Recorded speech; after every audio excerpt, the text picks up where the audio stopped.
Hi, welcome to Turner's Take on Sports with me, Turner Enderly, along with my dad, Dave Enderly.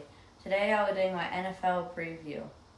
Yeah, I don't think a lot of us, when this all started with the whole COVID pandemic, when football seemed so far away and didn't seem like a possibility that it would even happen. So we're pretty pleased that it's going to get to this point. I guess the first question I ask is, do you think we'll have a complete NFL football season with 16 games, playoffs, and a Super Bowl? I think we will. I think college football, if it does happen, is the biggest joke. Half the teams don't play, half the players aren't playing. But NFL, I think they'll get through the whole season. All right. Well, if we get through the whole season and we're at the end of this regular season, where do you see our beloved Bears record-wise? I see them around the 8-8. I went through the schedule. I got them exactly 8-8. Do you think at the end of the season, who will have played more games or downs, if you will, Mitch Trubisky or Nick Foles? I think Mitch Trubisky will have played more because I bet they'll get to around week 10 and then he will get benched.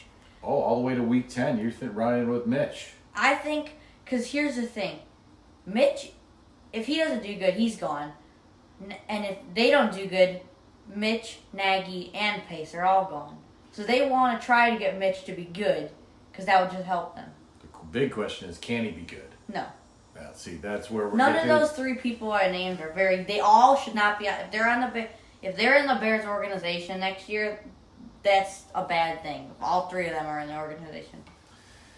Yeah, I don't think we have a lot of optimism here. So your 8-8, is that the highest you think they can get? I think they can't get more than 9-7. Honestly, they play a tough. They get off to an easy start, but the end of their schedule is hard.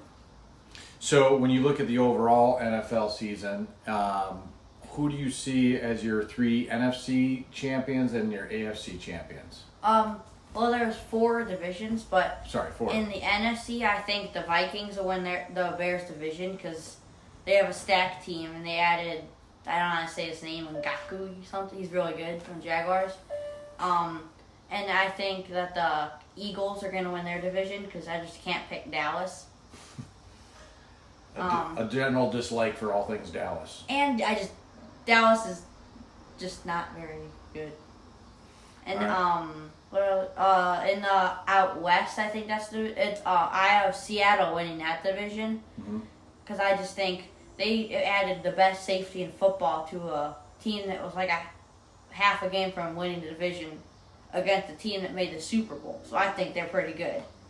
And then when you switch over to the AFC? There's one more division. Oh, one more, I'm sorry. It's the Saints division. I think that the Saints and the Buccaneers will have a close race, but I think the Saints will end up winning that division. And then in the AFC, I have, in the shocker, the Cleveland Browns winning the AFC North. Because if you think about it, the Bengals are going to be pretty bad, same with the Steelers. But the Ravens, I think that they kind of had a fluke year almost. They're having like multiple fights in training camp. Lamar Jackson's not the best pure quarterback. And they just don't seem like a great overall team. Cleveland has enough talent to win the division. New coach, everything. I think they have a chance for it. This is finally the year that Cleveland rocks. Cleveland makes it. This is their year. This is their year, okay. And I also think that the Bills will win the AFC East because nobody else in that division is any good. Out west, I think Kansas City is going to win that division. Nobody else is really that good. Denver will probably finish second. And I think I have the AFC South left, and I think that the Houston Texans will win that division. But that's a pretty wide open division. Nobody's really great. Nobody's really terrible.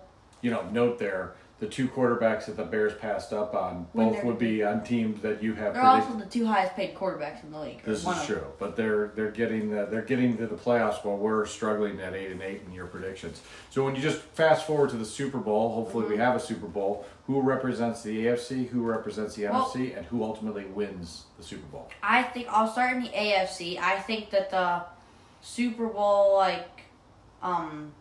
the AFC Championship game will be between the Chiefs and the Bills. The AFC is kind of the Chiefs against everybody else.